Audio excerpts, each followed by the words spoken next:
Je vais aller tout doucement. Je vais aller tout doucement. Je ne vais pas faire toute la partie sémantique en une seule fois. J'ai décidé de couper pratiquement en deux. J'ai limité à peu près le nombre de slides qu'on va faire ce matin et je laisserai la suite ainsi que la fin du chapitre pour jeudi prochain, Inch'Allah. Voilà, ça sera facile. Comme ça, si on termine rapidement, on peut même faire un exemple. Et on aura fini avec la partie logique propositionnelle. Il restera le deuxième chapitre qu'on essaiera de faire en 3, peut-être 4 jeudis. Espérons qu'on aura la possibilité de faire 4 jeudis. Selon mes calculs, c'est bon, mais je ne peux pas savoir. Et la semaine en présentiel, ce sera une semaine qu'on va partager ensemble au mois de février. Ce sera une semaine où je ne ferai pas de cours, sauf si vraiment je pense pas qu'on fera un cours comme des personnes parmi vous m'ont proposé, c'est d'essayer de faire une mise au point, un exemple, euh, des trucs de ce genre, juste pour discuter, pour voir les lacunes, euh, les choses les plus importantes, insister sur les choses les plus importantes, etc.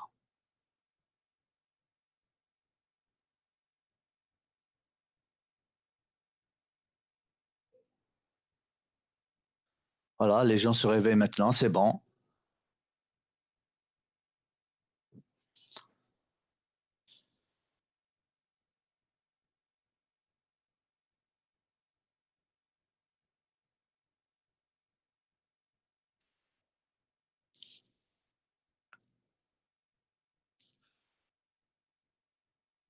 Alors, j'attends un signal de votre part. Je m'adresse essentiellement à ceux qui représentent la section et les groupes. Est-ce que vous voulez qu'on démarre maintenant? Il est 8h10, alors qu'il y a à peine une trentaine de personnes. Ou vous voulez que... Moi, j'ai envie de recommencer, hein. Dans une minute, je commence. Qu'est-ce que vous en pensez?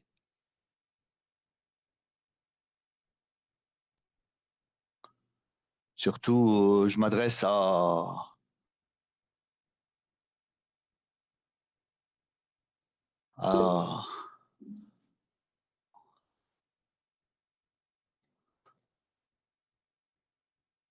j'ai pas eu de réponse d'autre part. On commence. Sarah me dit oui, et Madouk aussi. Et voilà. Donc, la seule chose qui peut, de temps en temps, c'est que, de temps en temps, s'il y a des personnes qui rejoignent la réunion, je bascule pour accepter. Je vais, je vais essayer de chercher s'il y a moyen de faire une acceptation automatique comme ça ne va pas me perturber à chaque fois. Et voilà, on va commencer.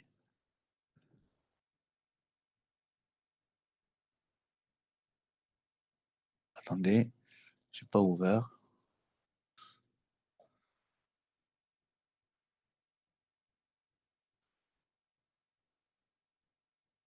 Je partage.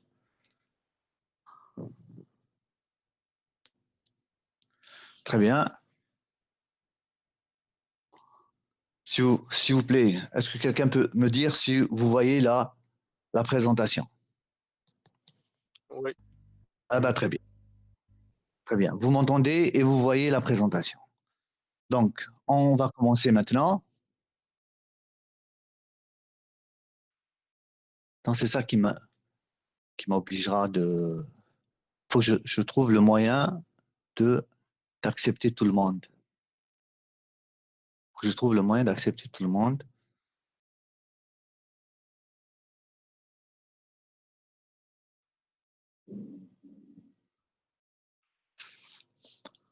Donc, le premier cours, ou plutôt le deuxième cours, c'est la partie sémantique. de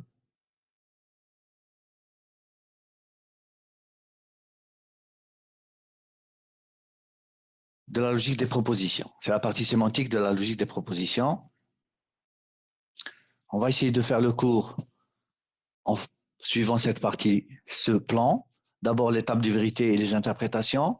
Ensuite, on va définir ce que c'est que la satisfaisabilité et la non-satisfaisabilité.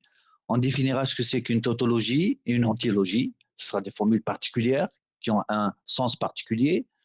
On définira ce que c'est que l'équivalence logique entre deux formules. Quand est-ce qu'on dira que deux formules sont équivalentes, logiquement équivalentes?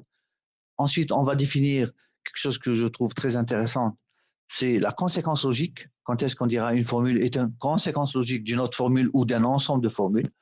Ensuite, on va citer le théorème de substitution ainsi que le théorème de remplacement.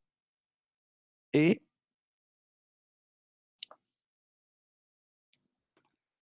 peut-être je m'arrêterai à ce niveau-là. Voilà. Donc, je recommence. Donner une sémantique au langage LP consiste à définir une fonction qui associe à toute formule de LP une valeur de vérité, qu'elle soit vraie ou fausse. Pour cela, on va procéder en deux étapes. La première étape, on donne un sens au symbole du langage, c'est-à-dire d'une part aux variables propositionnelles et d'autre part aux connecteurs. C'est les symboles les plus importants du langage. En deuxième phase, c'est de donner une méthode, ce sera une table de vérité, vous allez voir, pour déterminer le sens d'une formule composée à partir du sens de ses constituants les plus simples, c'est-à-dire à partir des sous-formules qui constituent cette formule. Donc, d'abord un sens au symbole, variable proportionnelle et connecteur. Ensuite, une fois qu'on a donné ça, on va passer aux tables de vérité.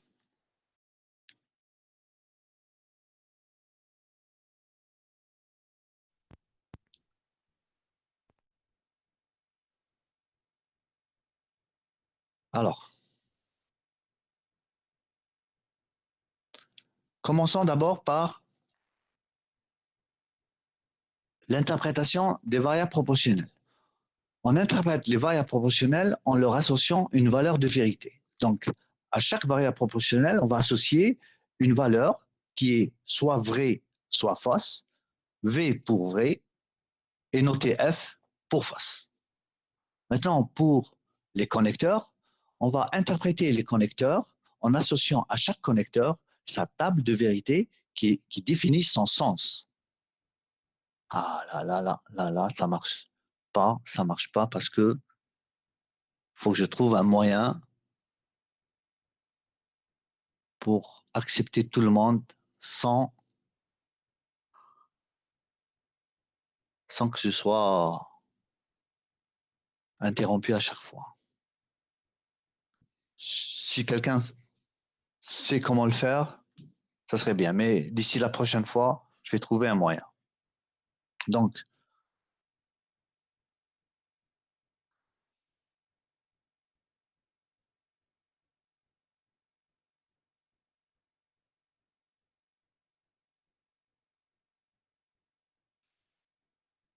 on interprète les variables proportionnelles en leur associant une valeur de vérité. À chaque variable, on associe soit la valeur vraie, notée V, soit la valeur fausse, notée F.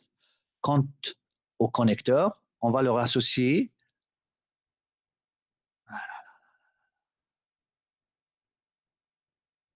Non, ça ne marchera pas.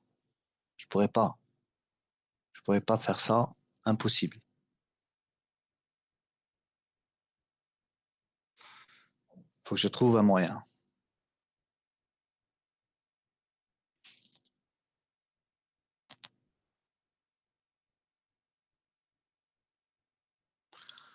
Alors d'abord pour le connecteur monaire, par exemple le nom, il s'introduit sur une variable, puisque la variable ne peut prendre que la valeur vraie ou fausse. Donc non A, lorsque A est vrai, non A est fausse, et lorsque A est fausse, non A est vrai. Regardons maintenant les connecteurs binaires. il y en a 4. Les variables de proportionnelles peuvent avoir 4 combinaisons possibles de valeurs de vérité, vrai, faux. Et donc, par exemple,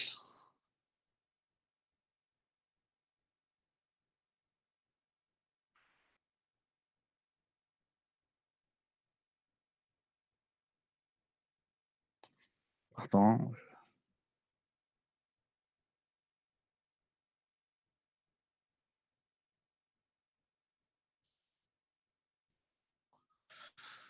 lorsque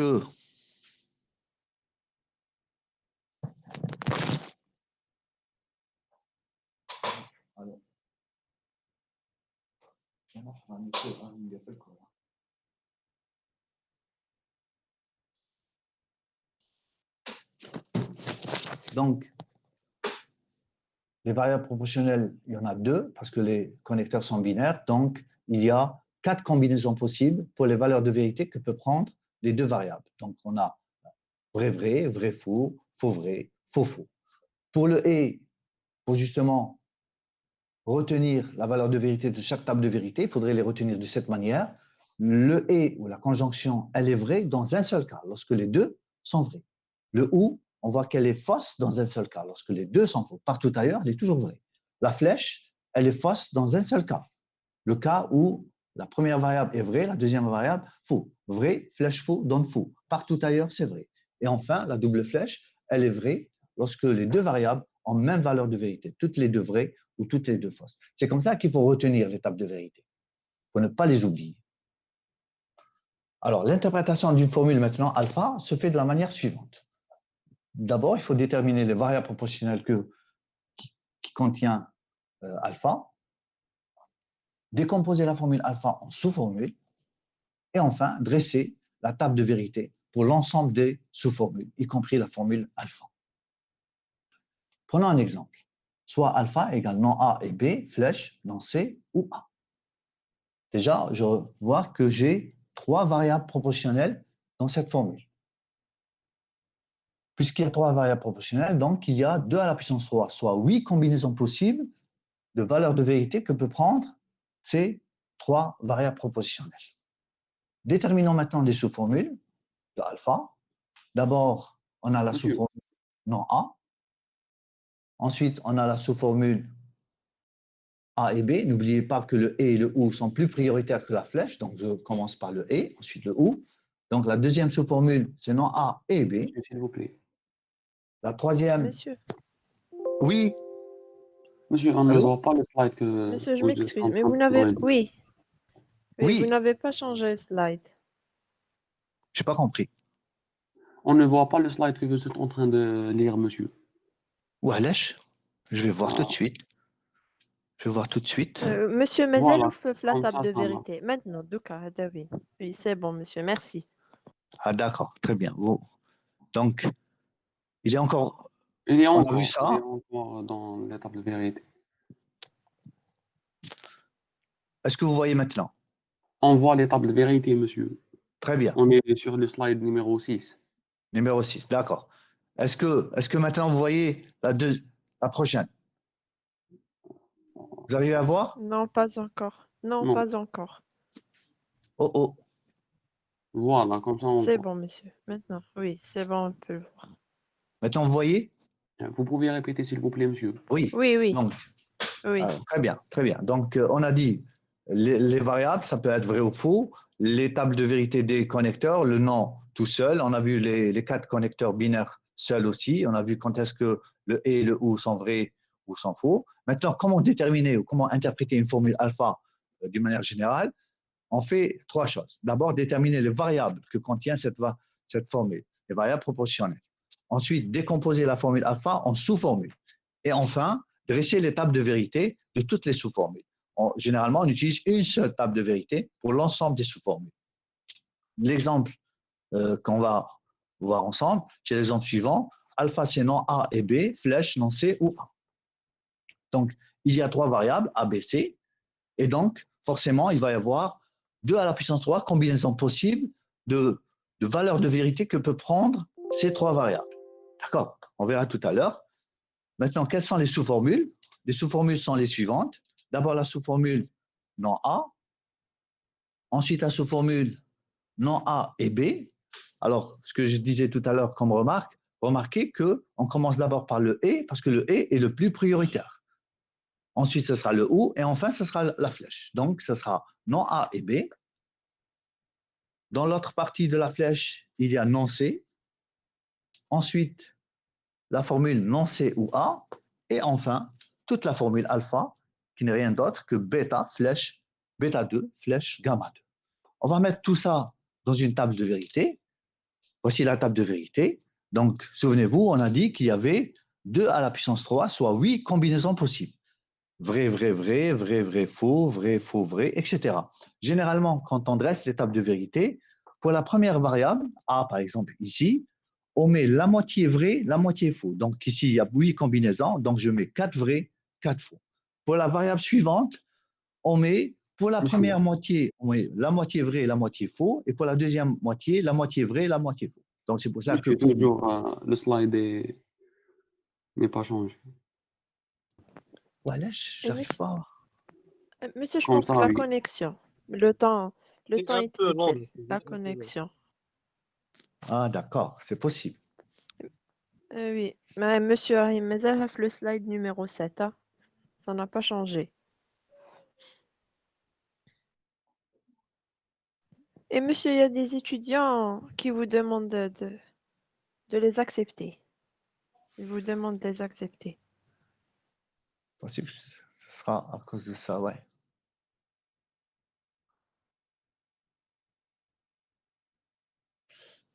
Alors,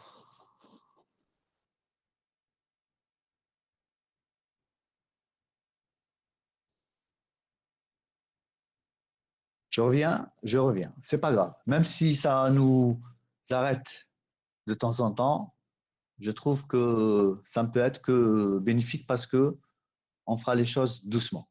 Est-ce que vous voyez le slide concernant la table de vérité de la Oui, monsieur, on formule le voit. de l'exemple? Oui. D'accord? Vous arrivez à la voir?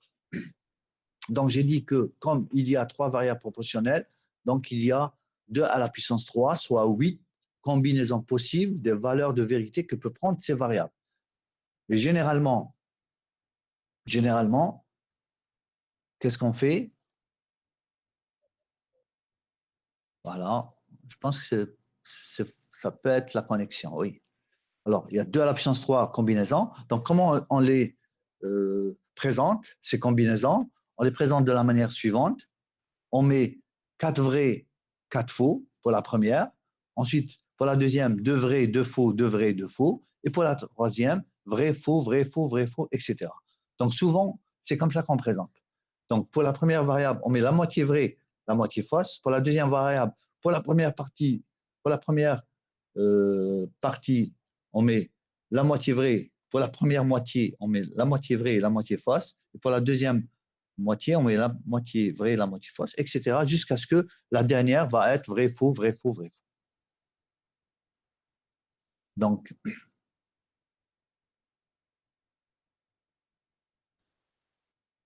voilà. Donc, commençons à voir comment on va compléter notre table, remplir notre table. D'abord, bêta 1, c'est la négation de A, donc c'est 4 faux et 4 vrais. Gamma 1, c'est la négation de C, donc ce sera faux vrai jusqu'à la fin.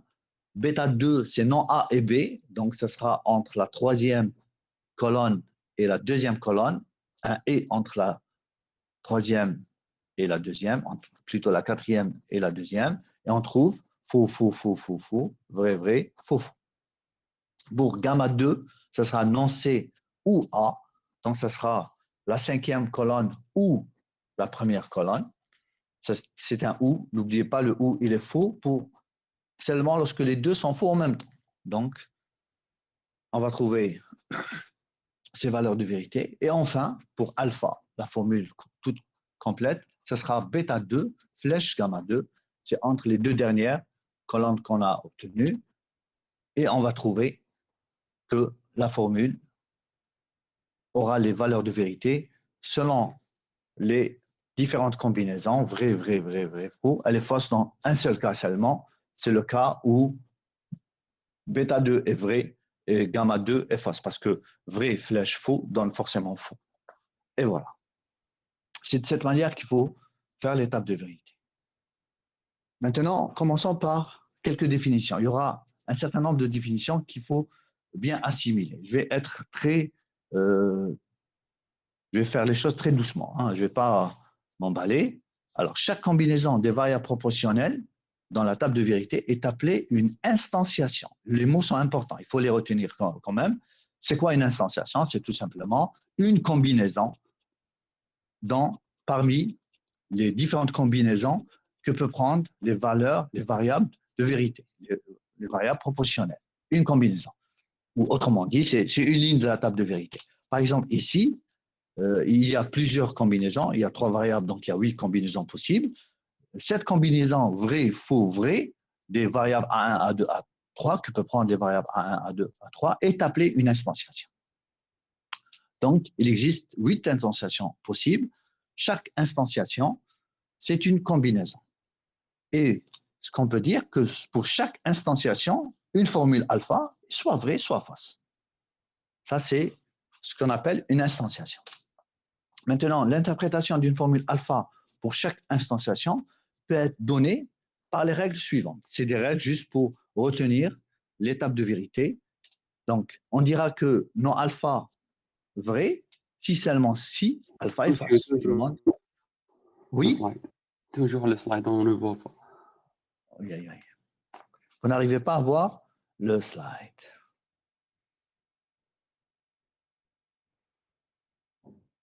Jusqu'à maintenant, on le voit. Vous arrivez à voir le 10, le numéro 10? Le 9, on est sur le 9. Toujours le 9. Voilà, pourquoi ça ne marche pas?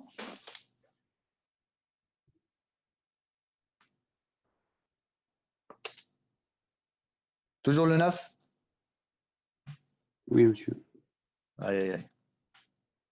Maintenant, oui. Toujours le 9. Maintenant, oui. D'accord. Hein. D'accord. Maintenant, je vais recommencer mon slide. Est-ce que vous voyez le 10? Oui. Je pense, Oui. monsieur, que vous devrez cliquer sur le 11 au lieu de cliquer sur suivant, cliquer sur le slide. Je pense, Ah, monsieur. d'accord. Possible. Possible, possible, possible. OK. Maintenant, l'interprétation d'une formule alpha pour chaque instantiation, pour chaque combinaison des variables proportionnelles, peut être donnée par les règles suivantes. On dira que non alpha est vrai si et seulement si alpha est fausse, c'est normal. On dira que alpha et bêta est vrai si seulement si alpha est vrai et bêta est vrai. On l'a dit tout à l'heure, que la conjonction elle est vraie dans un seul cas, lorsque les deux sont vrais. On dira que deux formules alpha, bêta, alpha ou bêta est vrai si seulement si, ou bien alpha est vrai, ou bien bêta est vrai, ou bien les deux sont vrais. C'est ce qu'on a vu dans l'étape de vérité du ou. Pour la flèche, on dira que alpha flèche bêta est vrai si seulement si alpha est fausse ou bêta est vrai. Alors là, il faut bien comprendre la chose, parce que lorsqu'on dit ou bien alpha est fausse ou bien bêta est vrai, ça veut dire que lorsque la première partie de la flèche est fausse, la flèche est vraie, mais si la première partie de la flèche n'est pas fausse, elle est vraie, bêta doit être vrai. Donc, ou bien alpha est fausse, ou bien bêta est vrai. Et la double flèche, elle est vraie dans le cas où les deux ont même valeur de vérité, soit les deux vrais, soit les deux fausses. Donc, c'est juste une manière de retenir les interprétations des formules selon la table de vérité. Est-ce que vous voyez la satisfaisabilité?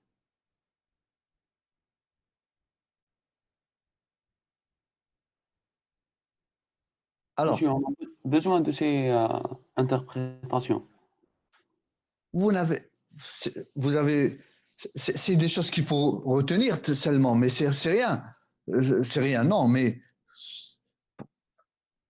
quand on cherche à savoir est-ce qu'une formule de la forme alpha ou bêta est vraie, si vous arrivez à montrer que alpha est vrai ou bêta est vrai, ça veut dire que le ou est vrai. C'est ça l'idée. L'idée, Non. c'est, dans certaines démonstrations, sans passer par l'étape de vérité, des fois, on n'est pas...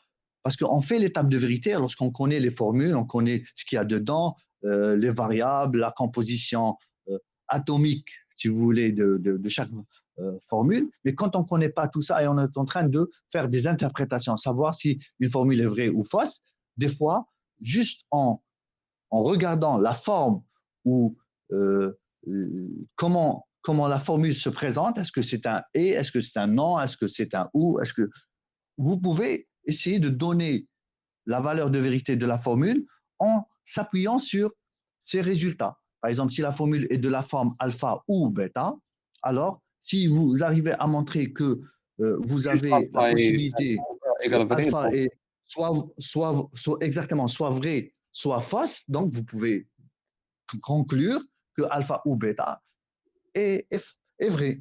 D'accord, monsieur. Si vous avez une double flèche et vous arrivez à montrer que les deux parties de la double flèche ont Égale toujours vrai. la même valeur de vérité, vous pouvez dire que la double flèche est vraie. Donc, vous D'accord, voyez que c'est des choses qui vont vous aider à trouver, à interpréter une formule sans passer par l'étape de vérité. Euh, voilà. Donc, d'accord. euh, Merci. passons maintenant à la satisfaisabilité. C'est quoi la satisfaisabilité? Donc, on va voir peut-être 4 définitions. La satisfaisabilité, alors, une formule alpha est dite satisfaisable s'il existe au moins une instantiation I, ça veut dire une combinaison, une ligne de combinaison des variables proportionnelles, qui donne la valeur vraie à alpha. C'est ça ce que veut dire satisfaisable. On dira dans ce cas que alpha est satisfaite pour cette instantiation. Une formule est satisfaisable lorsqu'il y a au moins un vrai dans la table de vérité de cette formule. C'est aussi simple que ça. Donc, mais quand on dit les choses d'une manière formelle, on parle de satisfaisabilité de la formule. La formule est dite satisfaisable s'il existe au moins une instantiation I telle que la formule est vraie. Si je prends un exemple, est-ce que la formule suivante, alpha P flèche Q, le tout et non P, est une formule satisfaisable? C'est simple. On Monsieur, va vous avez dresser ça. toujours fait la slide Oui. numéro 10, vous avez changé, le slide n'est pas changé, monsieur. Aïe, aïe, aïe, c'est quoi cette histoire? Vous êtes avec le slide numéro 11 ou la 10? C'est 10. Toujours 10? Ouais. 10, monsieur, 10. 10, hein? واحد.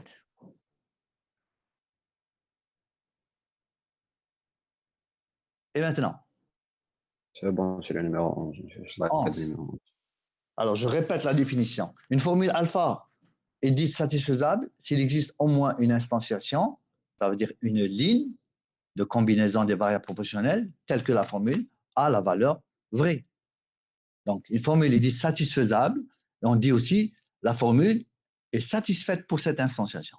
Donc, une formule alpha est dite satisfaisable si elle est vraie au moins une fois. C'est ça l'idée.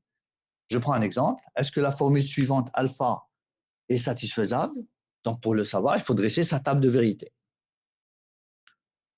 Est-ce que vous êtes passé à la 12? Ou là, vous Non, êtes sur la 11? sur la 11. Non, c'est pas toujours la encore. 11. Monsieur, je pense que vous Pourquoi ça ne marche devrez pas? cliquer par la souris sur le slide, mais et pas changer avec les flèches du clavier. Ah bon, Je le- vous pensez? oui, je le C'est pense, bon monsieur. maintenant, monsieur. On peut voir le deuxième slide. 12. Exemple. OK. Oui, oui. Ah, à chaque fois, je vais demander est-ce que vous êtes sur la bonne feuille. Alors, exemple, alpha égale P flèche Q et non P. On dresse la table de vérité. La question est, est-ce que cette formule est satisfiable? Ça veut dire, est-ce qu'il existe au moins une instantiation pour que cette formule soit vraie? Eh bien, on dresse la table de vérité. Donc, j'ai deux sous-formules, la formule non P et la formule P flèche Q. Donc, je dresse la table de vérité avec deux variables P et Q, non P et P flèche Q. J'ai fait rapidement les deux colonnes. Ensuite, ce sera la dernière, la formule alpha toute complète, ce sera P flèche Q et non P, c'est-à-dire la quatrième colonne flèche la troisième colonne. Alors, faites attention, vrai flèche faux, ça va donner faux, faux flèche vrai, faux, ça donne vrai. Et vrai, flèche vrai, ça donne vrai. Vrai, flèche vrai, ça donne vrai.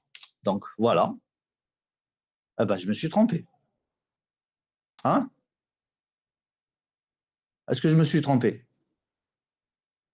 Non, monsieur. Si, si, il y a une erreur.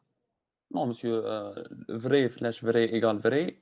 Vrai, vrai, flèche faux égale faux. Faux, flèche vrai égale vrai. Faux, flèche faux égale vrai. Après, on Et- a le nom et ça donne. C'est juste normalement. Non, non, non, je me suis trompé. La deuxième ligne. La deuxième ligne. Ça doit donner quoi? Attendez, attendez. Attendez. Monsieur, la Pardon. Hein. deuxième ligne, normalement, vrai. Non. Là, là, là, là, là, là, là, là, je me suis. Regardez, on a P Vrai, flash flèche Q. faux, P c'est flash faux, Q, c'est monsieur. bon.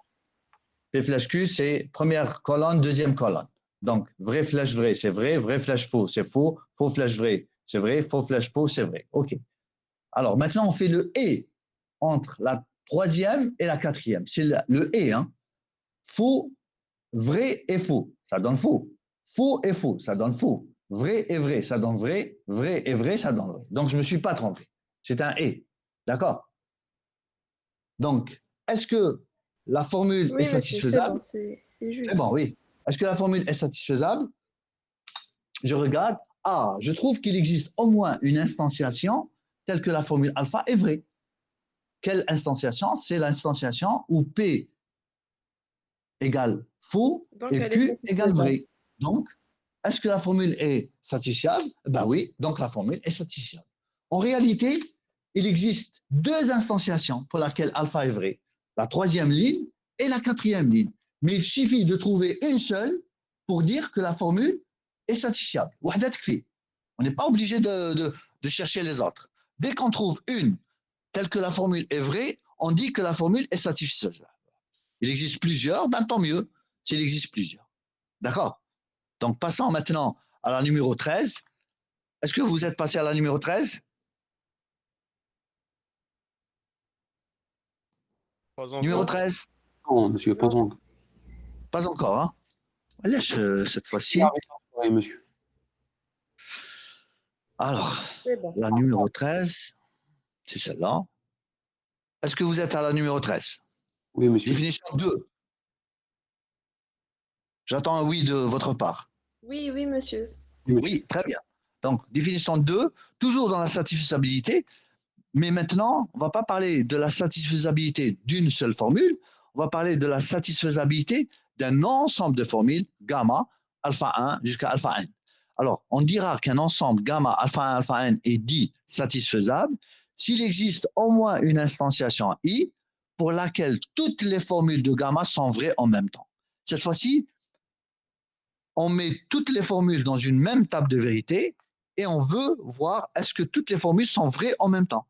Par exemple, si je prends l'ensemble suivant, gamma égale, première formule, P flèche Q, le tout et non P, je pense que c'est celle de tout à l'heure.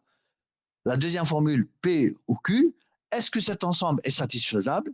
Ben, on va voir. En dressant la table de vérité de ces deux formules en même temps, je regarde, est-ce que les deux formules peuvent être vraies en même temps? Est-ce que vous êtes passé à la 14? Non. Ça veut dire oui? Non, monsieur. Non, non, c'est bon. C'est bon, monsieur, on est à la 14e. Voilà. Vous êtes à la 14? Oui, J'ai l'impression qu'il y a un léger retard, oui. À la 14. Donc, les deux formules de l'ensemble gamma, c'est alpha 1, P flèche Q, le tout et non P, et alpha 2, P ou non Q. On va dresser la table de vérité de alpha 1 et alpha 2 ensemble et on regarde ce que ça donne. Là, j'ai fait vite, je vous ai donné directement le résultat. Ben voilà. Faux, c'est ça. C'est ça. Donc, est-ce qu'il existe au moins une ligne telle que les deux formules alpha 1 et alpha 2 sont vraies en même temps? Ben, je cherche. Est-ce que vous voyez une ligne? Oui. Ben voilà. Je trouve que la troisième ligne, les deux formules alpha 1 et alpha 2 sont vraies en même temps. Donc, il existe au moins une instantiation telle que la formule alpha 1 est vraie et alpha 2 est vraie. C'est quoi comme instantiation? C'est l'instanciation qui permet de mettre P à la valeur fausse et Q à la valeur vraie. Cette instantiation satisfait les deux formules en même temps, donc on pourra dire que l'ensemble gamma est un ensemble satisfiable. Donc vous voyez la différence entre une formule satisfiable et un ensemble satisfiable, un ensemble de formules satisfiables. Une formule satisfiable, ça veut dire que je dresse la table de vérité de cette formule et je regarde est-ce qu'il y a une instantiation, ça veut dire une ligne, une combinaison des valeurs de vérité des variables proportionnelles pour laquelle la formule est vraie, elle est dite satisfiable. Pour un ensemble, vous mettez toutes les formules de l'ensemble dans une même table de vérité et vous cherchez est-ce qu'il y a une ligne, ça veut dire une instantiation, une combinaison des valeurs de vérité des variables proportionnelles qui permettent de mettre toutes les formules de l'ensemble à vrai en même temps. Et c'est le cas ici dans cet exemple. On voit bien que alpha 1 est vrai et alpha 2 est vrai en même temps pour l'instanciation f, p égale à f et q égale à vrai. Donc l'ensemble est satisfiable. Définition 3.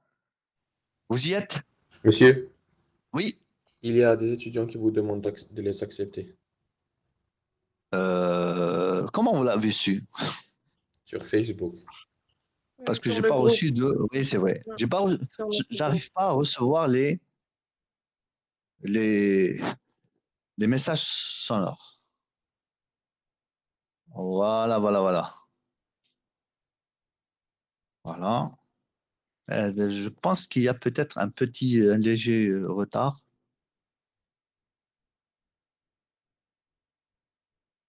Voilà. Tautologie. Est-ce que vous êtes tous sur la définition numéro 3? Oui, monsieur.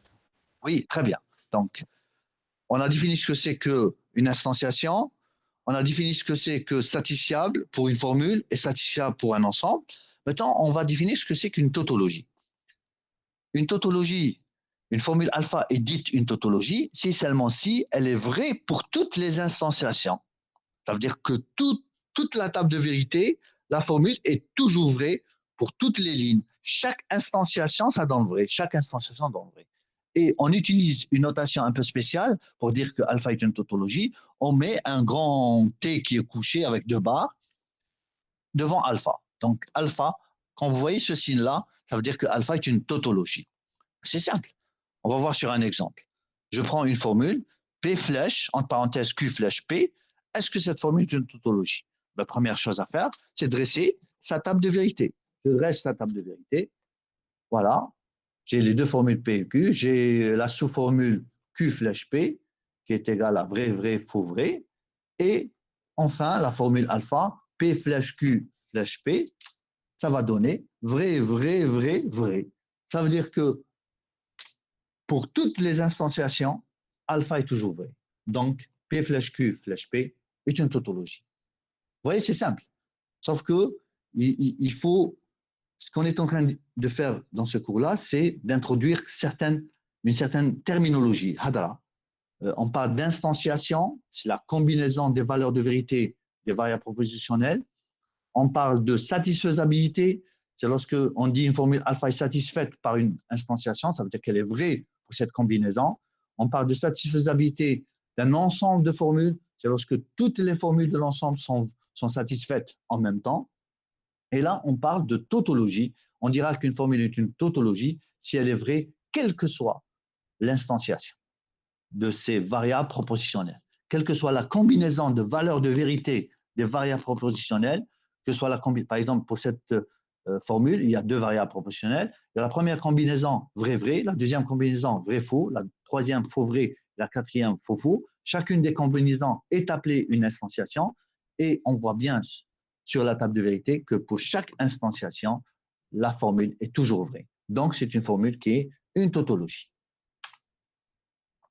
Je passe au slide numéro 16. Est-ce que vous êtes tous passés au 16? Sinon, je vais forcer la main. Hein. Je fais comme on a fait tout à l'heure. Voilà. Oui, monsieur. Définition numéro 4. Antilogie. Antilogie, on dira qu'une formule alpha est dite antilogie si seulement si elle est fausse pour toutes les instantiations. C'est exactement le contraire de tautologie. Tautologie, quelle que soit l'instanciation, la formule est vraie. Antilogie, quelle que soit l'instanciation, la formule est fausse. Sauf qu'ici, on n'a pas de notation propre à l'antilogie. Alors, comment on note une formule antilogie? Eh bien, tout simplement en disant que sa négation est une tautologie. D'accord?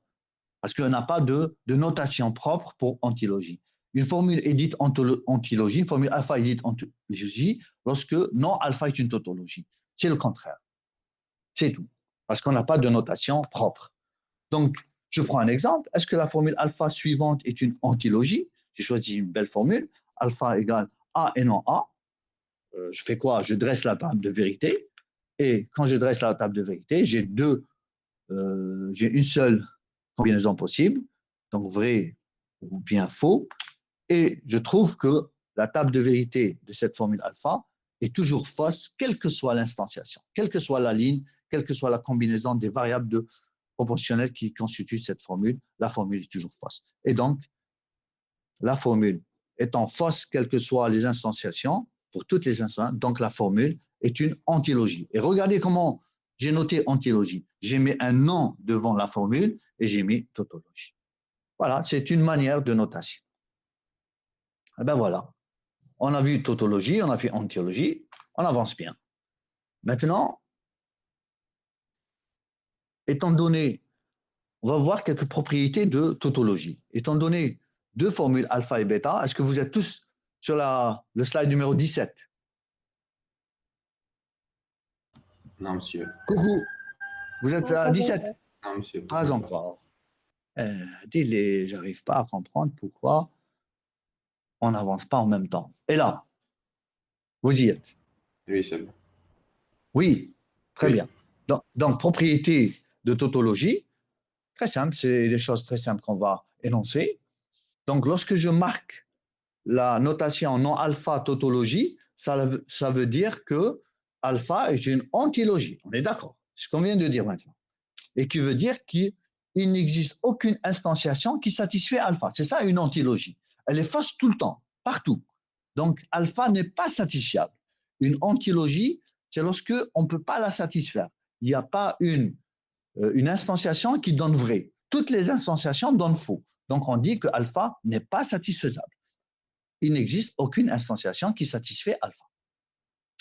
Quand on écrit comme ça, quand on prend le symbole de tautologie et on le barre devant alpha, on veut exprimer le fait que alpha n'est pas une tautologie. Et ça veut dire quoi n'est pas une tautologie? Ça veut dire qu'il existe au moins une instantiation qui ne satisfait pas alpha. D'accord? Il suffit que wahda tkun fausse, la formule n'est pas une tautologie. Pour qu'elle soit tautologie, il faudrait que toutes les lignes donnent vrai. Pour qu'elle soit non tautologie, il suffit wahda tkun fausse. Et pour qu'elle soit une antilogie, il faudrait que toutes les lignes soient fausses. D'accord? Donc, ça, c'est quelque chose d'important. Non-tautologie n'implique pas forcément antilogie.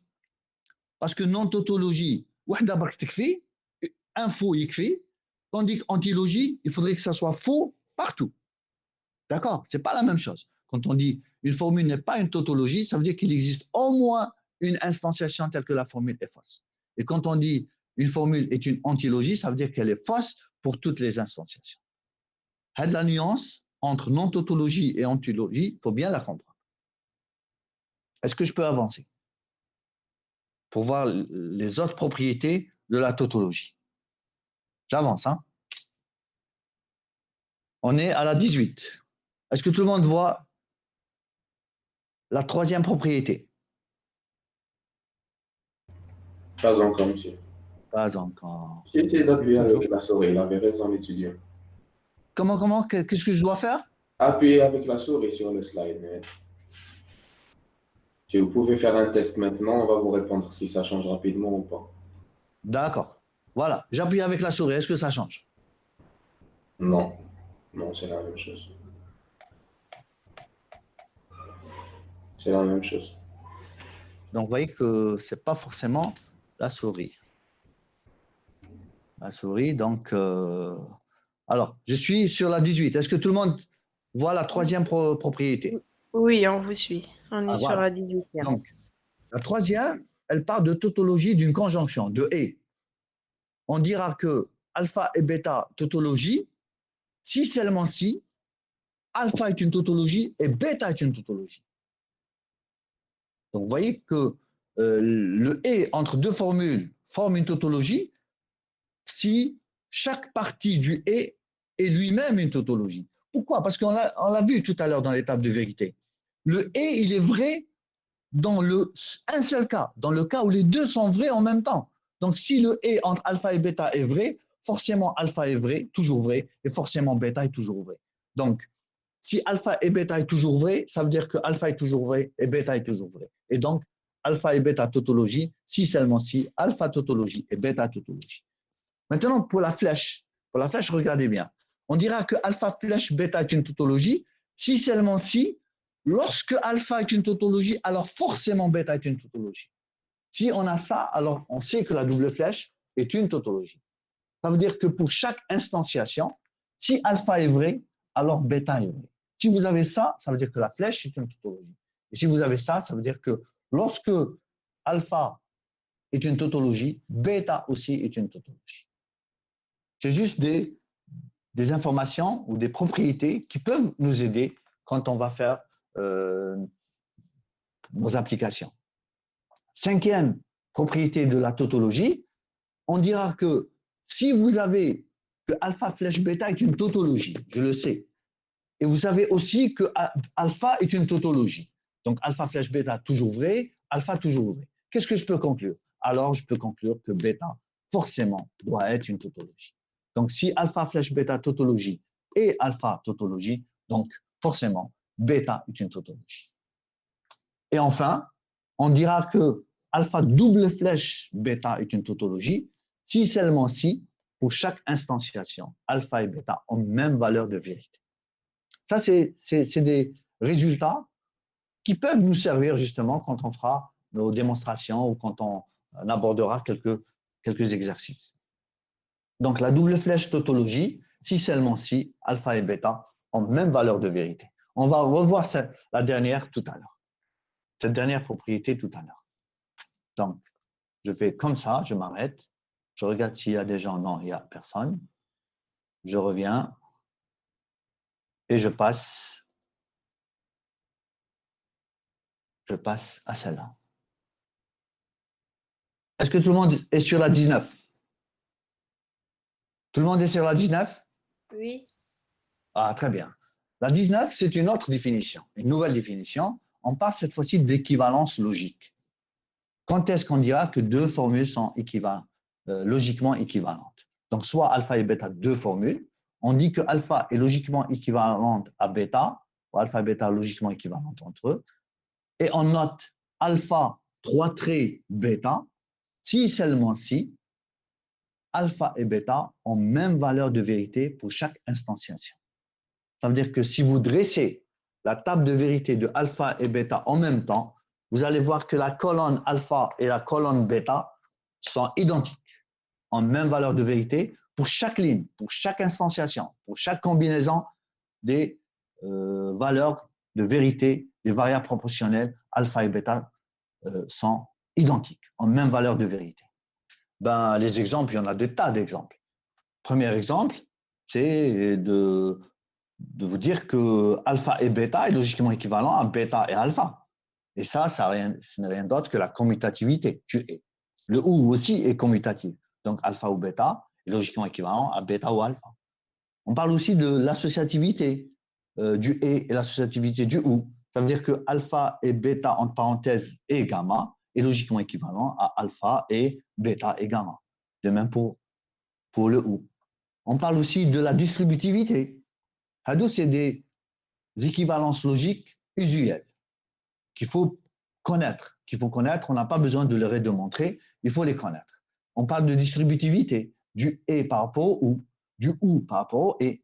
Par exemple, alpha et bêta ou gamma, c'est la même chose, ou c'est logiquement équivalent à alpha et bêta, ou alpha et gamma.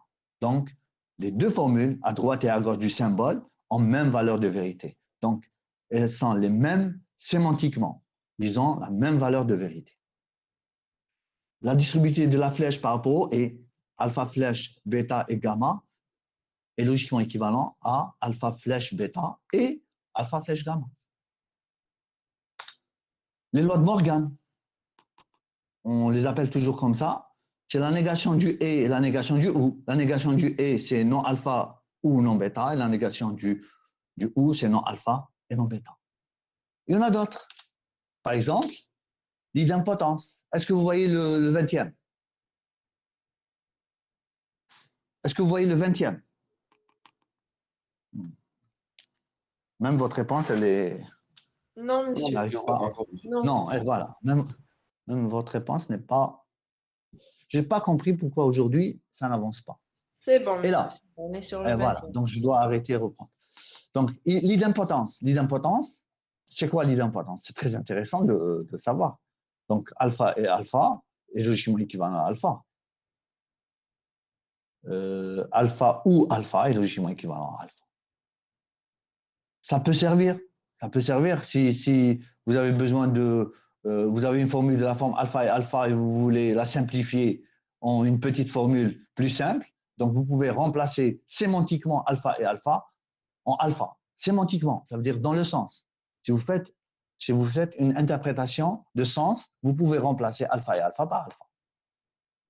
Il y a d'autres exemples. Je ne vais pas citer tous les exemples. Il y a une infinité d'exemples d'équivalence. Par exemple, non alpha est logiquement équivalent à alpha. Alpha ou bêta est logiquement équivalent à non alpha et non bêta. C'est les définitions du ou, du et, de la flèche, de la double flèche. Toutes les définitions qu'on a vues dans la partie syntaxique, on peut les utiliser comme étant équivalence logique. Du ou, la définition du et, de la flèche.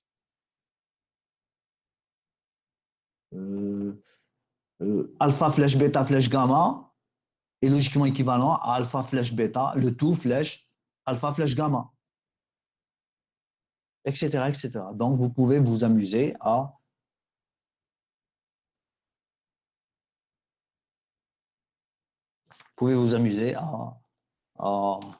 montrer que ces formules sont bien logiquement équivalentes, en dressant tout simplement leur table de vérité. Alors, je passe à la remarque. Est-ce que tout le monde est sur la remarque? Oui, monsieur. Oui ou non? Oui. Oui, oui. Oui, très bien. Alors, la remarque, je trouve qu'elle est importante. Juste pour mettre des points sur les i,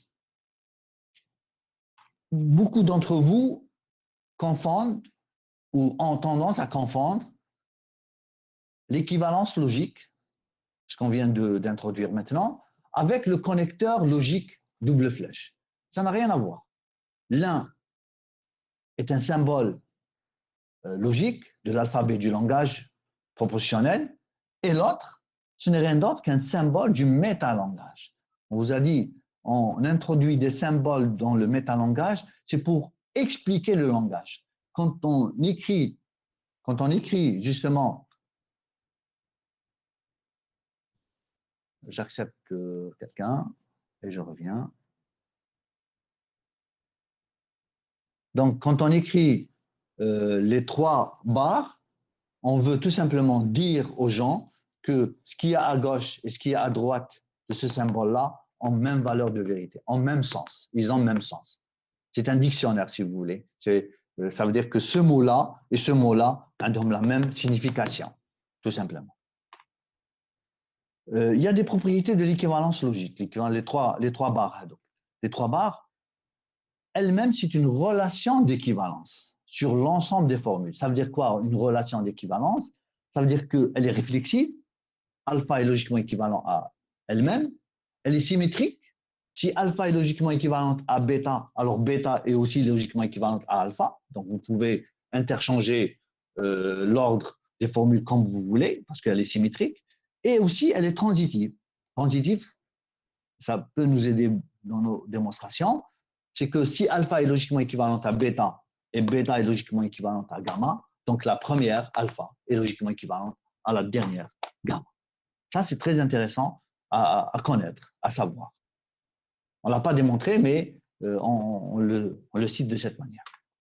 Et enfin, la deuxième propriété que je trouve très intéressante, on l'a mentionné tout à l'heure, c'est que lorsque deux formules alpha et bêta sont logiquement équivalentes, ça veut dire que alpha double flèche bêta est une tautologie. Wesh, parce que tout simplement, la tautologie de double flèche, quand est-ce qu'on a dit que deux formules connectées par double flèche forment une tautologie? Lorsque les deux formules ont même valeur de vérité. Tout à l'heure, on l'a dit dans les propriétés de la tautologie. Et si les deux formules ont même valeur de vérité, ça veut dire que les deux formules sont logiquement équivalentes. Donc, vous voyez que alpha logiquement équivalent à bêta, ça veut dire que alpha double flèche bêta est une tautologie. Ça, c'est très intéressant aussi comme résultat.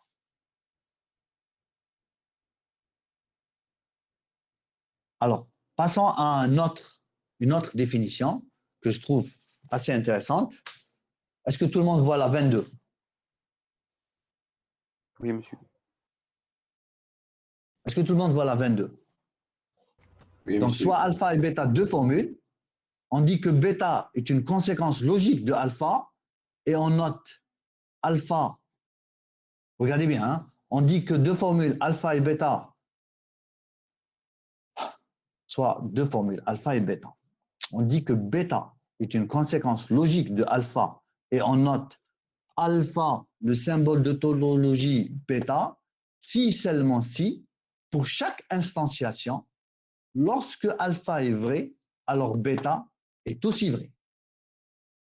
Regardez, on utilise le symbole de tautologie, hein, mais on n'utilise pas le symbole de tautologie wahdo avec une formule, mais avec deux formules. Il y a une formule à gauche, une formule à droite. Et ce symbole ou cette notation veut dire que bêta est une conséquence logique de alpha. Que signifie bêta conséquence logique de alpha? Elle signifie la chose suivante. Si alpha, si la formule de gauche est vraie, alors la formule de droite est vraie. Donc, bêta est vrai à condition que alpha est vrai. C'est une condition. Si alpha est vrai, alors bêta est vrai. On va le voir sur un exemple tout à l'heure. Donc, alpha, conséquence, remarque, très intéressante. Bêta, conséquence logique de alpha, c'est équivalent à dire que alpha flèche bêta est une tautologie. Pourquoi?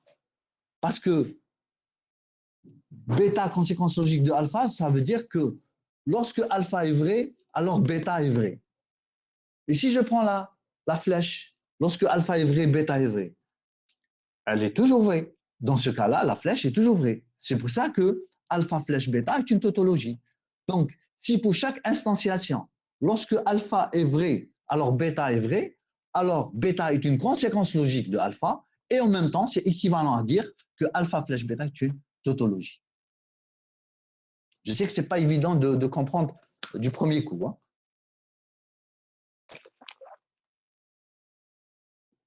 Donc, je répète cette remarque.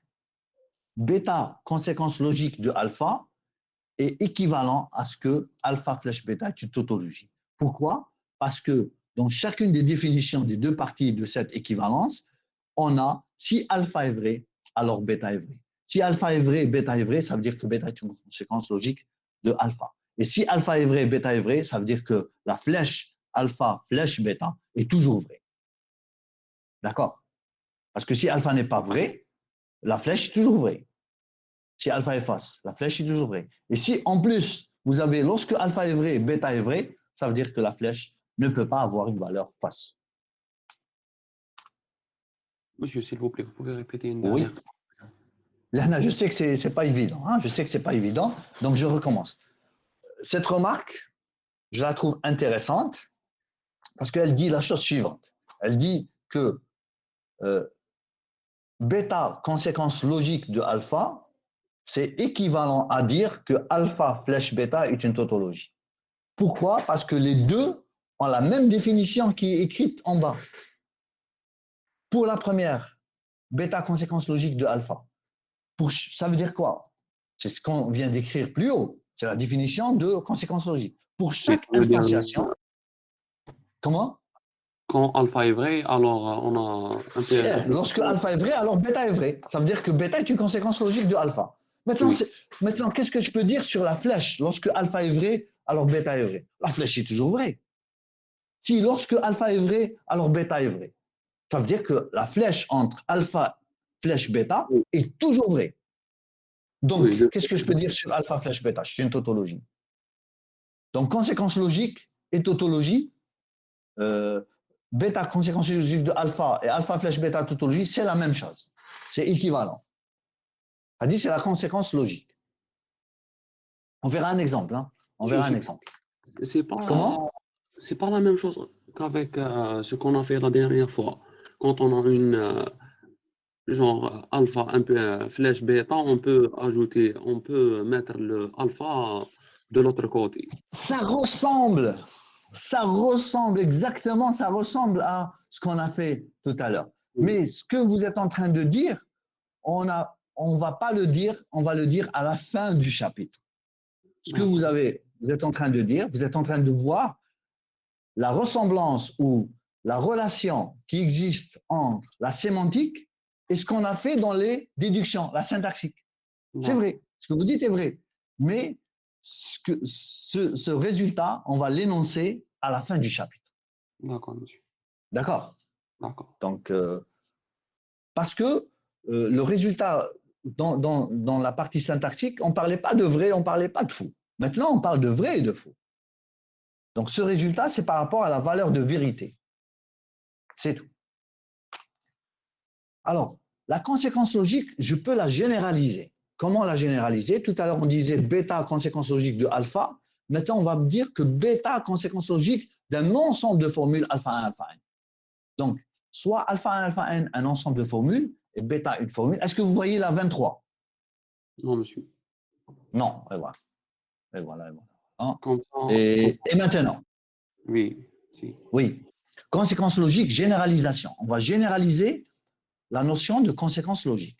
Donc, soit alpha 1, alpha n, un ensemble de formules, et bêta, une formule. On dit que bêta est une conséquence logique de l'ensemble alpha 1, alpha n, et on note alpha 1, alpha, bêta, plutôt alpha 1, alpha n, le symbole de tautologie bêta, qui veut dire que bêta est une conséquence logique, non pas d'une seule formule, mais d'un ensemble de formules. Alors, quand est-ce qu'on pourra dire ça?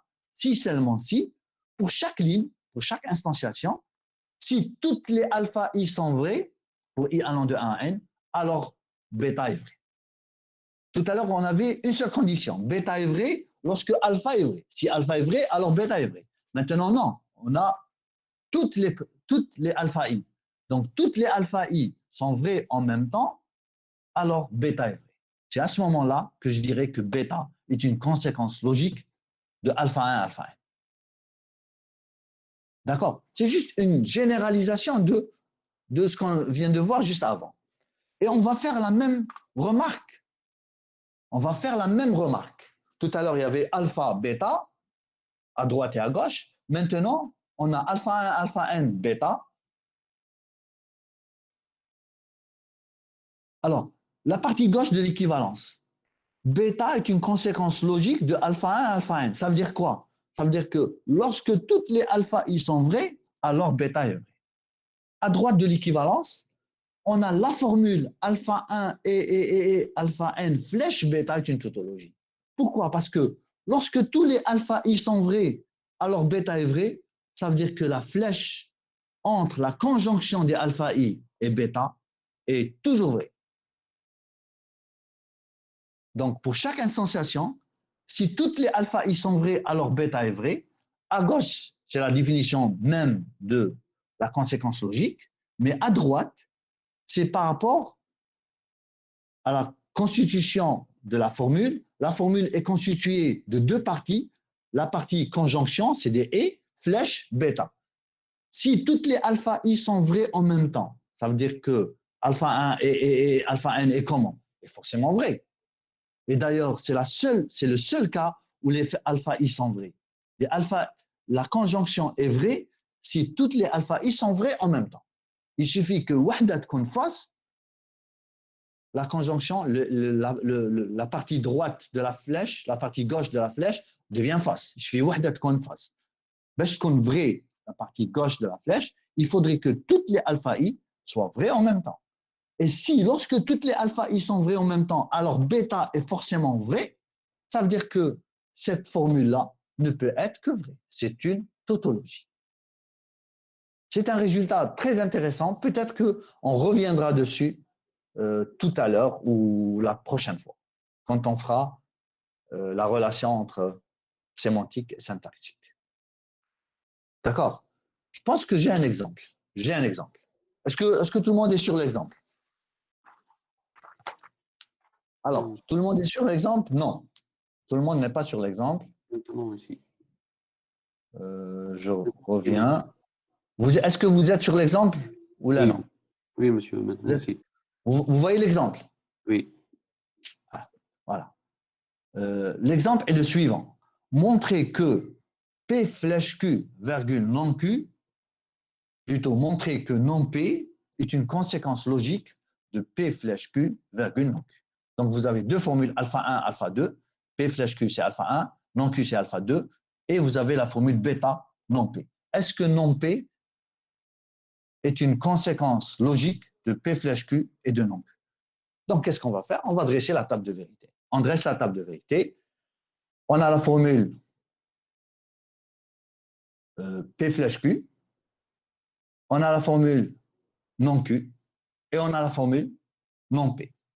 Et on regarde, est-ce que lorsque alpha 1 et alpha 2 sont vrais en même temps, est-ce qu'il existe au moins une instantiation telle que lorsque alpha 1, ou là pour toutes les instantiations, lorsque alpha 1 est vrai et alpha 2 est vrai en même temps, est-ce que bêta est vrai?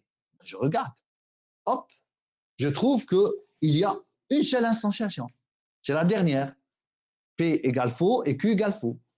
Pour cette instantiation, la première formule, elle est vraie. La deuxième formule, elle est vraie. Qu'est-ce qu'il en est pour bêta? Eh bien, bêta aussi, elle est vraie.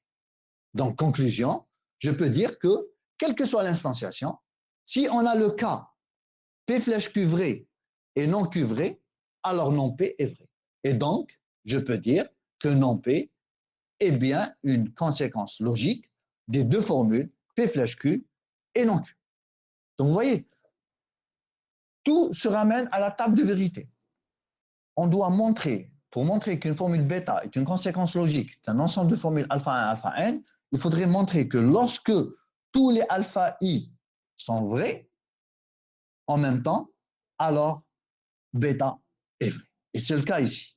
Parce que vous voyez bien que, quelle que soit l'instanciation, la première ne marche pas, la deuxième ne marche pas, la troisième ne marche pas, mais la quatrième fonctionne parce que pour cette instanciation, alpha 1 est vrai, alpha 2 est vrai. Est-ce que bêta est vrai?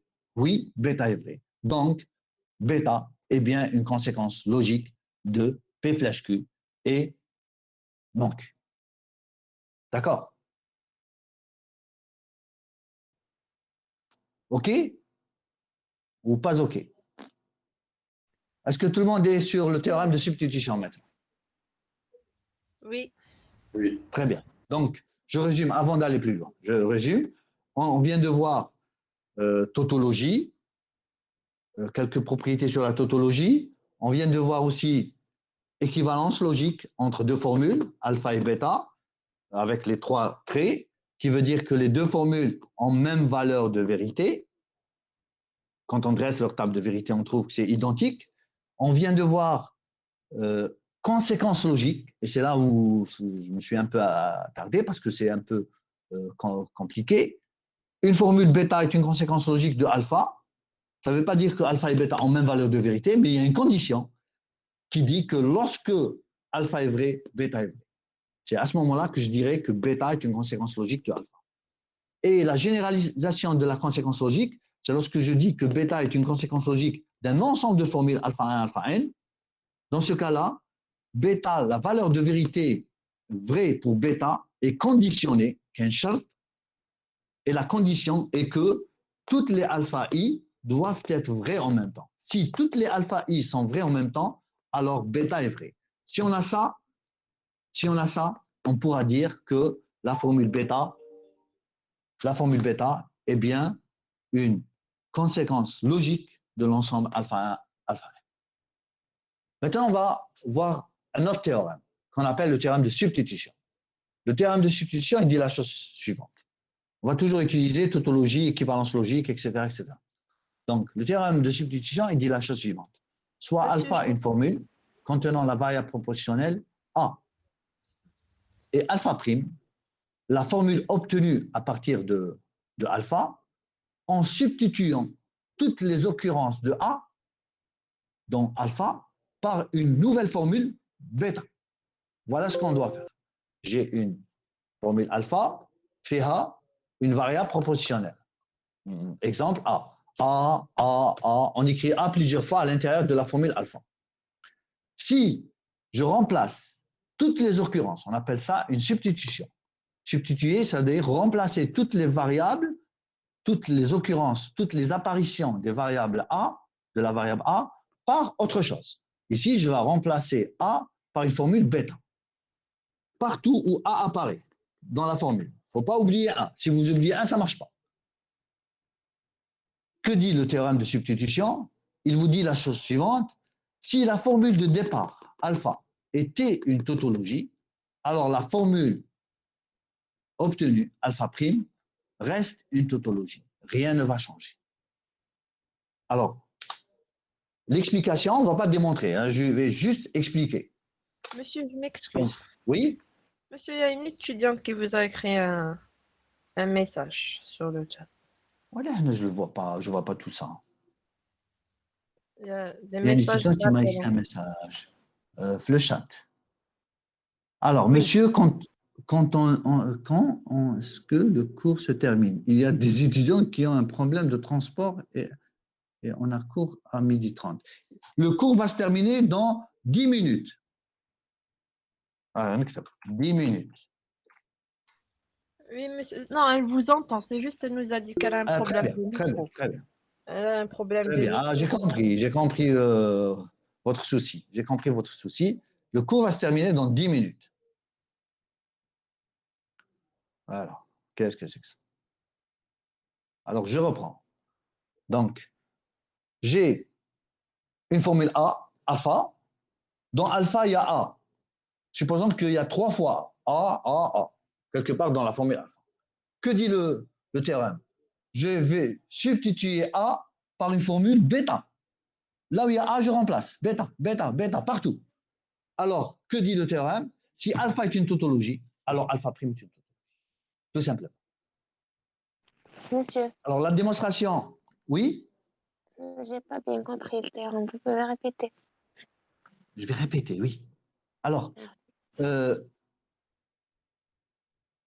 le théorème, il dit la chose suivante. Si vous avez une formule A, vous avez une formule alpha, dans laquelle il y a une variable. Supposons que la variable qu'on va traiter, c'est la variable A. Il y a 3 fois, par exemple. A, bêta. Si vous remplacez A dans la formule par bêta, bêta, bêta, vous allez obtenir une formule alpha prime, une nouvelle formule alpha prime. D'accord? Là où il y a A, vous le remplacez par bêta. A, bêta, etc. Vous allez obtenir une formule alpha prime. Que dit le théorème? Si alpha est une tautologie, alors alpha prime reste une tautologie. Rien ne va changer. On ne va pas démontrer ça, mais je vais juste vous donner des indications. C'est normal. Pourquoi c'est normal?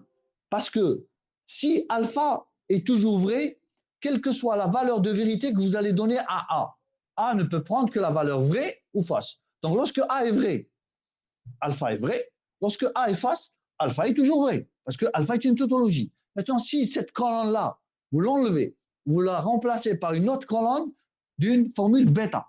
Bêta est comment? Soit vrai, soit faux. Donc, rien ne va changer pour la valeur de vérité de la formule obtenue. Parce que tout à l'heure, alpha était vrai, quelle que soit la valeur de vérité de A. Maintenant, si vous remplacez A par bêta, bêta ne peut prendre que 2 valeurs. Soit elle est toujours vraie, si c'est une tautologie, soit elle est toujours fausse, si c'est une ontologie, soit elle est tantôt vraie, tantôt fausse. Et dans les 3 cas,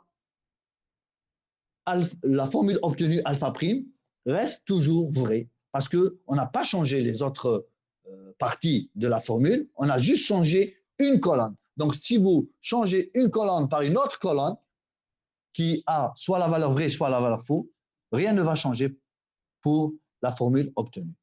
Avec un exemple, ça va être plus facile. Est-ce que vous voyez l'exemple? Et là, exemple. Voici un exemple. A ou B, double flèche B ou A, une formule alpha. On pourra vérifier que alpha est une tautologie. Pourquoi alpha est une tautologie? Parce que je remarque que A ou B avec B ou A sont logiquement équivalentes. Parce que c'est la commutativité du ou. Et on a dit que si deux formules alpha et bêta sont logiquement équivalentes, ça veut dire que la double flèche entre les deux est forcément une tautologie. Normal, parce que logiquement équivalente veut dire qu'ils ont même valeur de vérité. Et la double flèche, lorsqu'ils ont même valeur de vérité, c'est toujours vrai. Donc, c'est bien une tautologie. Donc, on démarre d'une formule A, alpha, qui est une tautologie. Et on veut substituer toutes les occurrences de la variable proportionnelle B par la formule bêta, A et non B. Bêta, c'est A et non B. Donc, là où il y a B, je le remplace par A et non B. Je vais obtenir la formule alpha prime. Donc, remarquez, j'ai A où le B, je le remplace par A et non B, double flèche. Le B, je le remplace par A et non B, ou A. Et voilà, j'obtiens une autre formule alpha prime. Que dit le théorème? Donc, d'après le théorème, on n'a pas besoin de le vérifier, il est vérifié. Puisque alpha est une tautologie, alors alpha prime obtenu, qui est A ou A et non B, double flèche A et non B ou A, est bien une tautologie.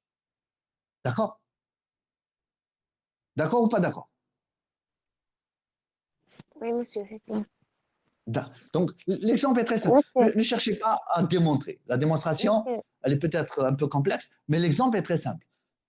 La condition essentielle, c'est qu'il faut démarrer d'une formule qui est une tautologie. Si vous ne démarrez pas d'une formule qui est une tautologie, ça ne marche pas. monsieur, Ça ne marche pas. D'accord? monsieur, Oui. on n'a aucune Oui, oui. condition sur B, sur la formule bêta. L'essentiel Bêta est alpha est quelconque. une Aucune topologie. condition. Vous remplacez la variable par une formule bêta quelconque. Parce que regardez ici, il n'y a pas de condition sur la formule B. La formule bêta, c'est une formule quelconque. Aucune condition. Et ça doit marcher. Alors, dernier théorème, et je m'arrête là, il s'appelle le théorème de remplacement. Est-ce que tout le monde voit le théorème de remplacement? J'attends un oui. Oui, monsieur. Oui. Donc, le théorème de remplacement, il dit la chose suivante. Soit une formule alpha qui contient une sous-formule bêta. Donc, dans alpha, il y a une sous-formule bêta. Si bêta est logiquement équivalente à bêta prime, alors, en remplaçant bêta par bêta prime dans alpha, on obtient une nouvelle formule alpha prime telle que alpha est logiquement équivalente à alpha prime. Et là, c'est normal. C'est normal parce que si vous prenez alpha qui contient bêta, si vous remplacez bêta par bêta prime, vous allez obtenir alpha prime tel que si bêta et bêta prime sont identiques sémantiquement, rien ne va changer pour alpha. C'est normal. Vous enlevez la colonne bêta, vous la remplacez par la colonne bêta prime. Et elles sont identiques.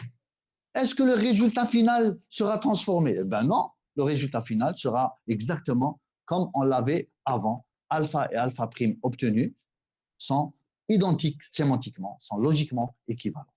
Le dernier exemple, et je m'arrête là. Est-ce que tout le monde voit l'exemple? Je m'arrête là. Hein. Oui, Le monsieur. dernier exemple, voilà. Est-ce que tout le monde voit l'exemple? Oui. A flèche B et A le tout flèche B. Voici une formule. Ma connais tautologie, ma connais c'est une formule qui est quelconque. Et dans cette formule, je vais retrouver une sous-formule. Je vais essayer d'identifier une sous-formule. C'est la formule A flèche B entre parenthèses. Elle est en rouge. A flèche B entre parenthèses, elle est en rouge. Donc je reprends. A flèche B entre parenthèses est une sous-formule de alpha. Maintenant, cette formule bêta, je vais chercher une autre sous-formule bêta prime qui lui est logiquement équivalente. On sait que alpha flèche bêta, c'est non alpha et non bêta. Donc A flèche B, c'est non de A et non B. Elles sont logiquement équivalentes. Alors, qu'est-ce que je vais faire? Je vais prendre la formule bêta, alpha flèche B, et je vais la remplacer par la formule bêta prime, qui lui est logiquement équivalente, dans la formule alpha. Et on obtient une nouvelle formule alpha prime. La formule obtenue, c'est alpha prime égale non A et non B, non A, non, entre parenthèses A et non B, et A flèche B. Voilà ce qu'on va obtenir. On est d'accord? Voilà ce qu'on va obtenir. D'après le théorème de remplacement, le résultat obtenu, c'est-à-dire alpha, est logiquement équivalente à alpha prime. Et voilà, j'arrête le cours ici. Je vais vous envoyer cette partie jusqu'à ce slide numéro 28. Je vais vous envoyer tout de suite cette partie. Est-ce que vous êtes d'accord? Oui, J'ai monsieur, pas de réponse. merci. D'accord? Merci. Oui, Alors, ce que je vous demande, c'est de relire, parce que dans cette partie, il n'y a que des définitions et des théorèmes. Il faut relire. Il faut relire. On peut peut-être la prochaine fois faire un petit résumé avant de voir la suite. D'accord? Donc, je vais m'arrêter là. J'arrête le partage.